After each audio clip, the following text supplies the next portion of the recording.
સીતારામ બધાને. હું Mukund પાનખણિયા rhythm of પોઝિટિવિટીમાં આપ બધાનું સ્વાગત કરું છું. આજનો મારો પોઝિટિવ થોટ છે, શાંતિ એ વાસ્તવિક જીવન છે.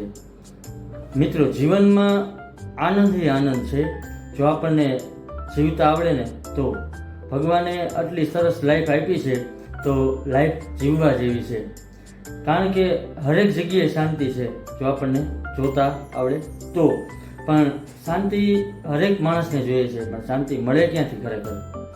લાઈફમાં હે ને મિત્રો, પહેલાં હે ને પોતાને પ્રાયોરિટી આપો, પછી બીજાને. કોઈ પણ કામ કે કોઈ પણ વસ્તુ કરવી હોય ને તો પહેલાં હે ને પોતાનાથી શરૂઆત કરો, તો તમને ખરેખર મજા આવશે લાઈફ જીવવાની. અને આપણે ભગવાને જે પણ આપ્યું ને પહેલાં તો હે ને એમાં ખુશ રહેતા શીખવાનું.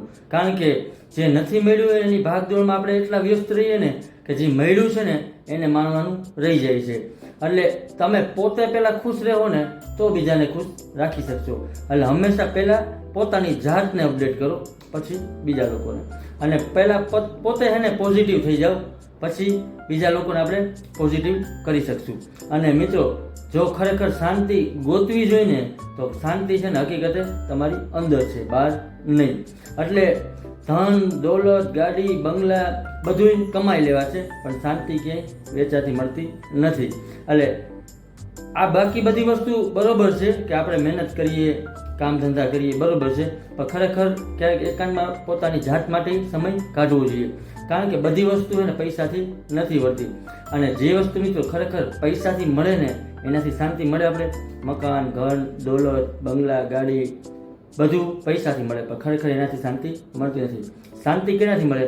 સારી ઊંઘ, કોઈને મદદ કરવાથી, કોઈને રાજી કરવાથી, કોઈની ઈર્ષા ના કરવાથી, કોઈને થાય એટલી મદદ કરવાથી, કોઈને હિંમત આપવાથી. ખરેખર એકવાર તમે કરી જોજો, તમને અંદરથી છે ને શાંતિ મળશે, અંદરથી તમને સારી ફિલિંગ આવશે.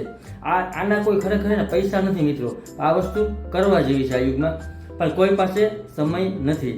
કોઈનું ભલું ઈચ્છું ને મિત્રો, એવું કરશો ને તોય તમને શાંતિ મળશે, જેને આપણે પૈસા આપવા પડતા નથી. તો આવું કાર્ય કરતા રહીએ મિત્રો, ખરેખર શાંતિ મળશે. ને કમ્પ્લેન કરવાનું મિત્રો છોડો કે ભગવાને આ નથી આપ્યું, ભગવાન તે નથી કર્યું. પણ ખરેખર ભગવાને જે આપ્યું ને એની મજા માણો અને થેન્ક યુ કહેતા શીખો. કેમ કે પહેલાં તો એને સવારે આપણે ઉઠાવે ને ભગવાન, એટલે થેન્ક યુ કહેવાનું કે આજનો દિવસ બતાવવા બદલ. પછી તમે માની લો ઓફિસે બાઇક લઈને જાઓ તો બાઇક માટે ભગવાનને થેન્ક યુ કહો. ઓફિસે તમે કામ કરો તો આવી ઓફિસ આપવા બદલ ભગવાનને થેન્ક યુ કહો. બપોરે પરિવાર સાથે જમતા હોય તો ફેમિલી માટે ભગવાનને થેન્ક યુ કહો. તમને અંદરથી ખરેખર શાંતિ મળશે. આવી રીતના આભારી થતા રહ્યો ભગવાનના, તો ઘણું બધું ભગવાન આપ્યું, પણ આપણી નજર ક્યાં જાય કે ભગવાને જે નથી આપ્યું ને એના ઉપર આપણું નજર ફોકસ હોય હંમેશા. પણ આપણી નજર હકીકતે જે મળ્યું હોય ને એની માથે રાખો તો તમને શાંતિ મળશે. અને મિત્રો, ફેમિલી સાથે ટાઈમ સ્પેન્ડ કરો, નેચર સાથે રહ્યો. ક્યારેક એવું થાય ફિલિંગ એવી આવે કે નથી સારા વિચાર આવતા, મંદિરે જાઓ, બેસો, શાંતિથી એકલતાનો અનુભવ કરો, તોય તમને શાંતિ મળશે. એટલે ખરેખર લાઈફમાં શાંતિ છે ને તમારી અંદર છે, ક્યાંય એને બહાર શોધો, પોતાની અંદર શોધો. અને લાસ્ટમાં મિત્રો એટલું કહીશ, ક્યારેક જીવનમાં શાંતિથી બેસવાનું પણ રાખો. કારણ કે જિંદગી છે ને જીવવાની છે, એને માણવાની છે, ઘરે બેસી રહેવાની નથી. ખરેખર એન્જોય કરતા રહ્યો, જિંદગી જીવતા રહ્યો, તમને શાંતિ મળશે. Thank you all of you મને જોવા અને સાંભળવા બદલ. નેક્સ્ટ વિડીયોમાં હું બીજો સારો એવો પોઝિટિવ થોટ લઈને આવું છું.